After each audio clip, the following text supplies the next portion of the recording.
Well, let's talk about something that's not cringe. Let's talk about what things we recently watched. I'm hijacking your host chair, by the way. Yeah, good. Aaron, what have you watched recently that you would like to tell us about? Okay, so today I watched A Simple Plan, which I had already seen, but it's a Sam Raimi film, and if you know me, Sam Raimi is my favorite director, and A Simple Plan's interesting because it has none of the Raimi-isms, none of the POV push-ins or even stuff like having Ted Raimi in it, having accomplished Hollywood actor Ted Raimi. If you didn't tell me that was directed by him, I would have never been able to guess. There's not a single imprint of his on the movie, which isn't a complaint. It's still a really well-crafted movie. Oh yeah, the only thing that kind of leads you in is that it is the steadfast earnestness of it. Because it's kind of a Coen Brothers movie. It's like a crime set in the winter in Minnesota thing, but Coen Brothers movies pretty much all near all have a hint of dark comedy and comedic wide angles and stuff, while A Simple Plan has none of that. It's just uncomfortable. It is just a upsetting movie. Yeah, because it's just a guy, his brother, who has some kind of mental issue, not a Geely style comedic one, just he has issues with making certain connections. Never says he needs to go to the Baywatch. You stupid person!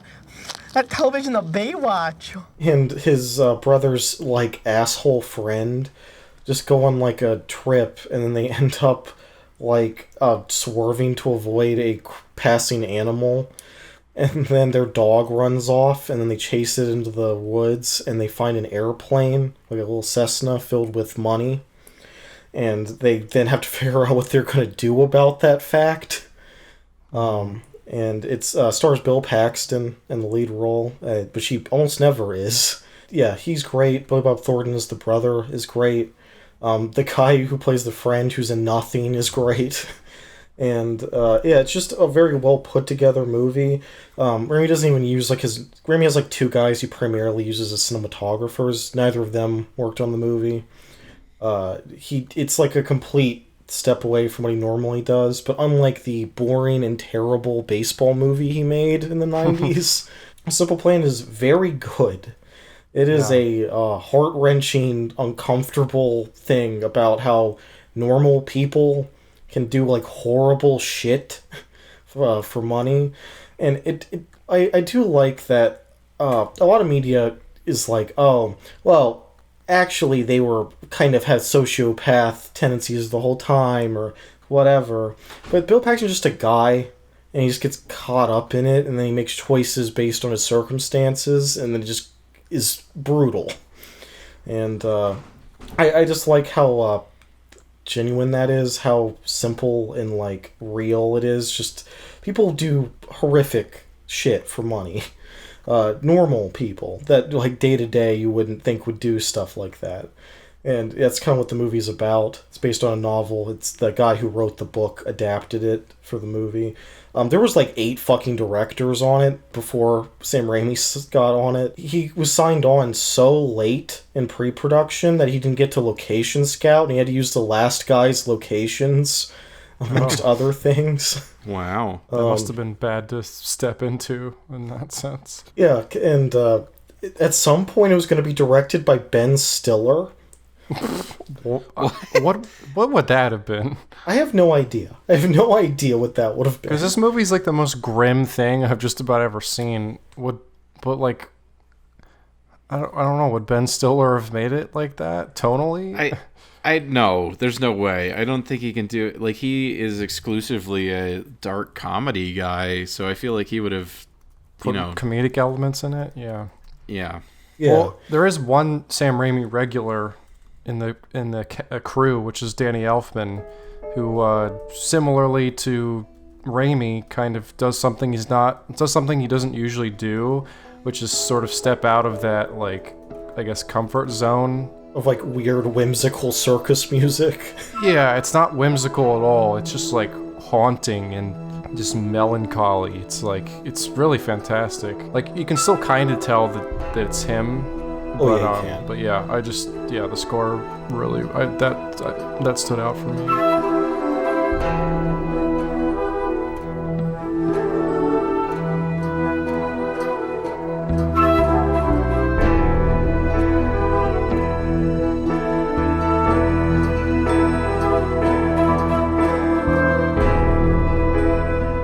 Coen Brothers movies, and I love them. It's not like a dig at them. It's just different. They kind of have like this, especially like Fargo, has this kind of outside air where you're watching these like dipshits fuck up, and it's supposed to be kind of funny, and it should be. But like in this, it's just like you're watching a normal guy get caught up in this like horrific thing, and the two guys who he happened to stumble across it with are stupid assholes. And he like has to try to keep it all together. You know, you'd relate to that, Dylan. Well, I didn't stumble into this, unfortunately. Unfortunately, this was a hell of your own making. Yeah. Yeah, it's a movie no one saw. It got award noms the year it came out, but it like made no money. It would be considered a bomb.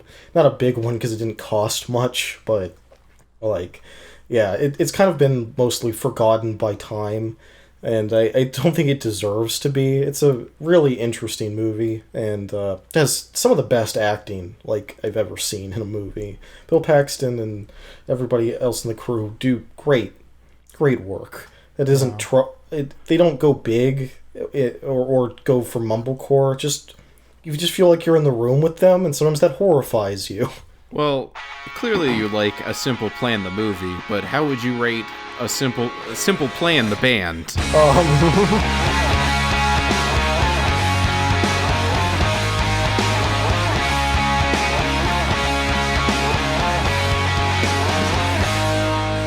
I don't feel comfortable talking about a hot subject like Simple Plan on this publicly released well, you mentioned podcast. Forgotten the Time and interesting music, so you know, it just popped into my head. Well, their song is in the end credits. Oh, like in Scooby-Doo. Much like the end of the Scooby-Doo movie, it ends with "Don't want to think about you." I was kind of like, oh, that's a weird choice. This is kind of a sad movie. This is a little weird for the tone, but you know. Yeah, you know, it has like the snow pouring down and your heart's all fucked up. You're like, oh man, and then that fucking beat hits and you're like, yeah, I'm back in it. Run away. All right. Well, just because I want to, grab my fucking host position back, you piece of shit. Evan, what did you watch? I watched a lot of things. I'm gonna try to mention a few without taking too long for each of them, but You better not. I watched for the first time ever The Rocketeer, which was a film that's Aaron was like, you gotta watch this, and, He was right. He was right. Another film that's kind of been forgotten by time, I think, for the most part. I think it has like not like a cult following, but like I feel like certain people have sort of recognized that it's it has good. a small group of people who are like, oh yeah, that was a really good movie, but that was a big box office failure. Well, speaking of this episode, I haven't mentioned it. This episode, since we've mentioned two kind of bombs, this episode is about box office bombs. That's what we're talking about today. So, yeah. Yes. So that fits in nicely. Cover that? The Rocketeer is just one of the most earnest, hopeful. It's funny because it's actually the complete opposite of A Simple Plan, where it's like super hopeful and earnest and just like it's just about a guy who flies planes for like shows. He's just an airman. He stumbles upon a experimental jetpack it's basically the MacGuffin of the film, and the FBI, along with this actor guy who's played by Timothy Dalton, and also mobsters. Like, there's all these different groups of people after this thing because it's just this like revolutionary piece of technology that's actually been made by Howard Hughes who's also in the movie, played by Terry O'Quinn, who I quite like. But yeah, it just has really great action set pieces, and the effects are, while they don't all hold up, like, are still pretty good for the time of him just like flying around.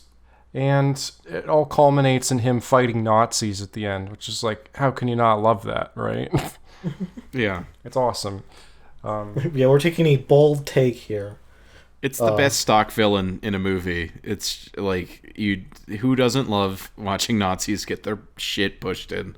Yeah. And there's a great moment at the end where the mobster guys who are aiding Timothy Dalton, they don't know he's a Nazi, and that's revealed to them by Cliff Secord, who's the protagonist, and they're like, oh, wait, what? And he's like, oh, come on, guys, you don't care where the money's coming from, whatever.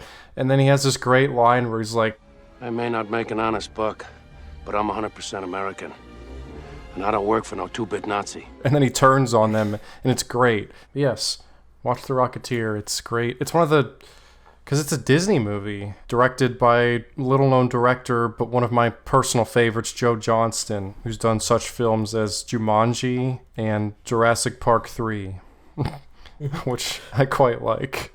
Yeah, yes. Joe Johnston is a weird love child of George Lucas and Steven Spielberg, because he did special effects work on movies for both of them, like Raiders of the Lost Ark and Star Wars. He created the design for Boba Fett, and he like generally just does like art and special effects and occasionally like production design stuff. But starting with Honey, I Shrunk the Kids, he became a director. He's made a lot of great movies. He's only had a couple misses, and they're not even that bad. He was brought in to like try to save the Nutcracker in the Four Realms movie from like 2 or 3 years ago. Yeah.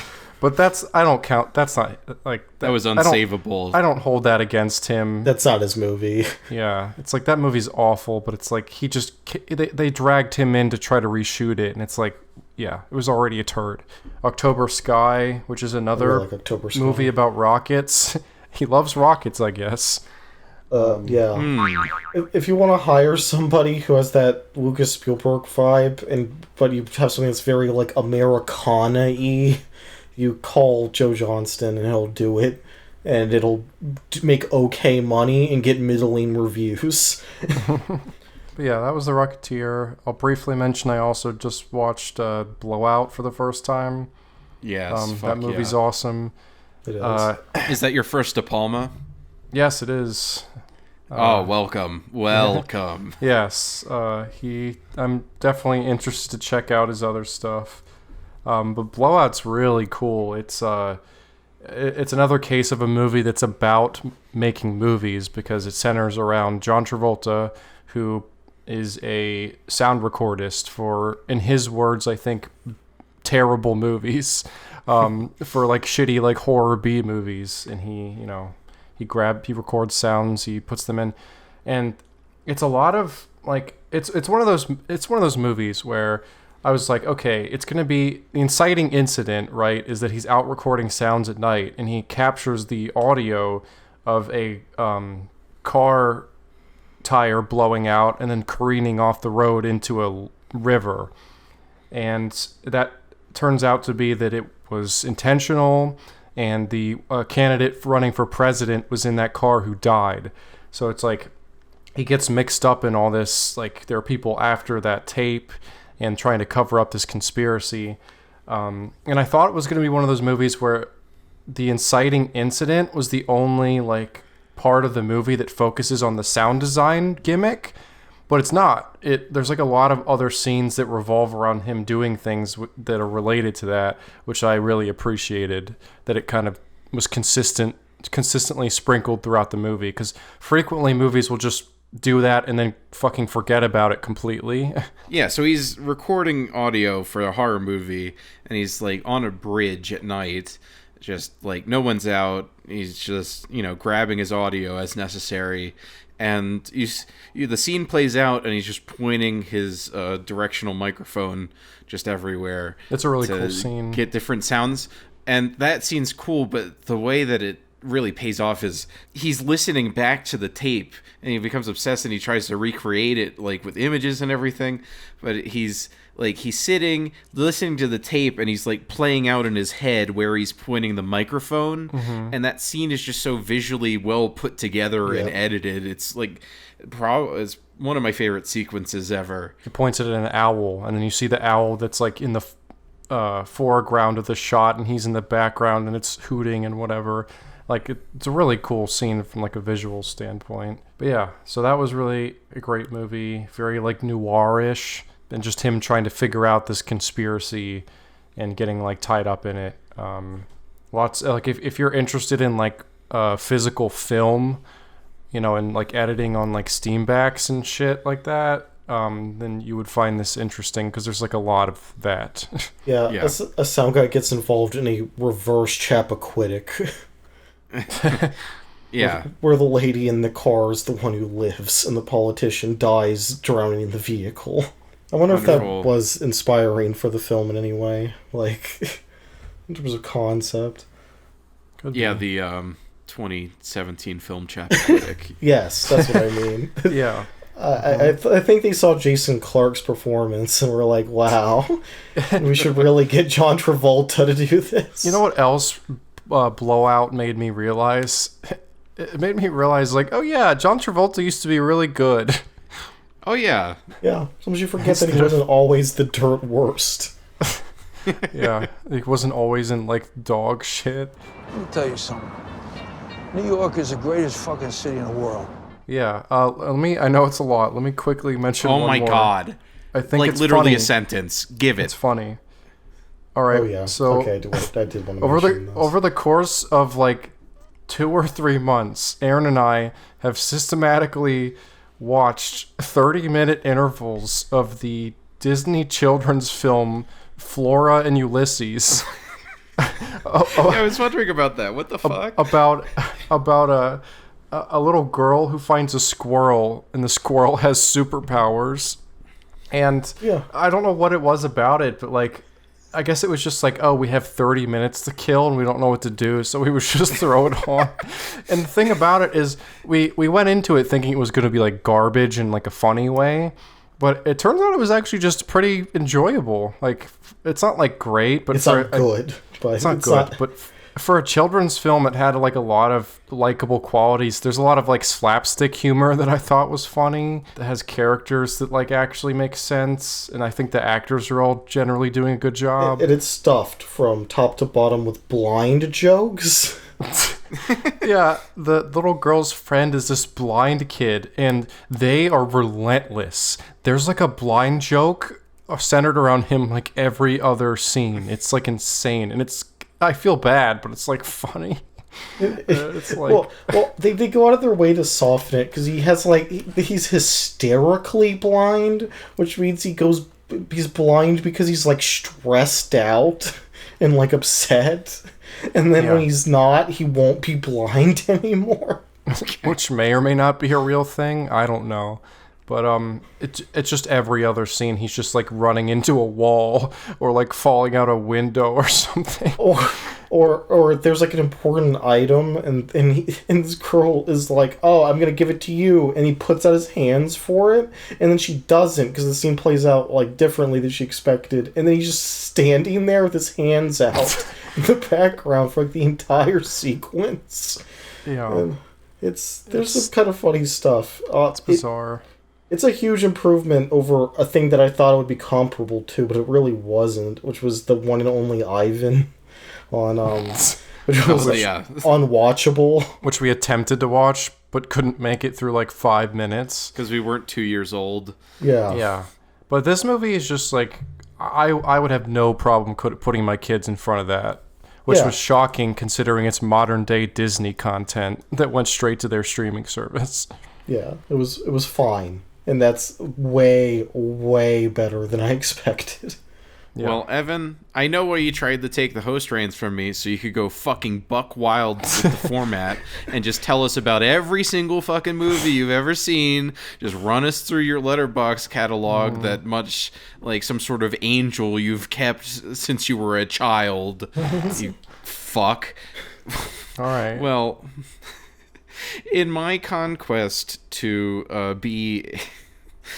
my seeming conquest to be a weeaboo that does not like anime but will consume other Japanese content, I recently have seen the highs and the lows of low-budget Japanese cinema.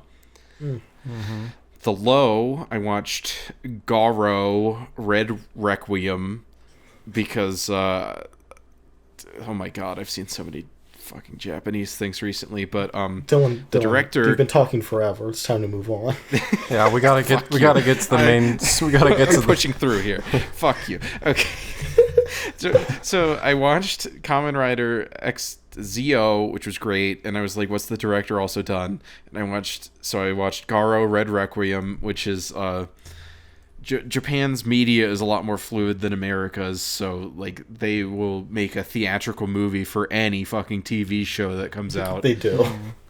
As is reflected by every Japanese director having like 50 like shows about schoolgirls on their resume. But so it's just a tokusatsu film, so special effects, general what you'd expect from that, like guy fights monsters and in the end they go into a different realm.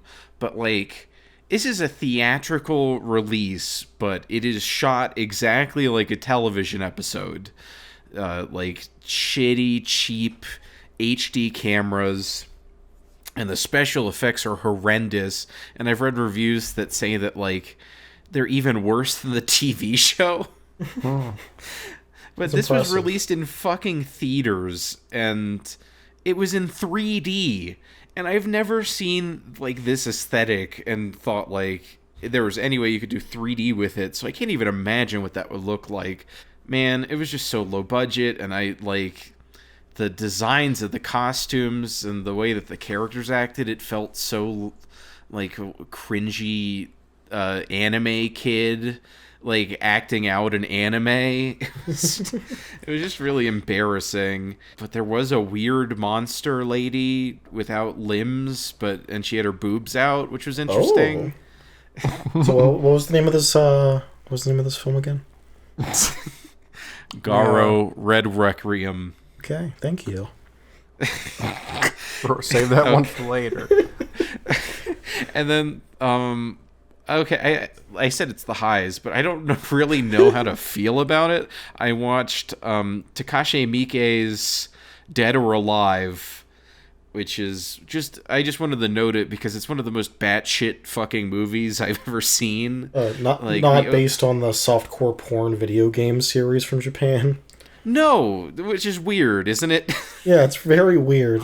When I saw it pop up on like my Letterboxd or whatever, because you. Oh no, on it. I'm not sus, sir. Please. Yeah, I was like, please, no, I'm not horny watching on the LB. Yeah, I was wondering. I was wondering if you were horny watching. Well, I mean, there's no shame in that because everyone on this goddamn service is horny watching. Dead or Alive, I just want to mention it's like one of the most crazy action movie. Like the way that things happen, it just makes no sense. It has no regard for anything, and it's the attitude, this punk rock attitude that really makes it worth a watch. So if you're just like crazy shit, like the stuff that people pretend all Japanese media is, watch Dead or Alive, because I mean, wow, crazy.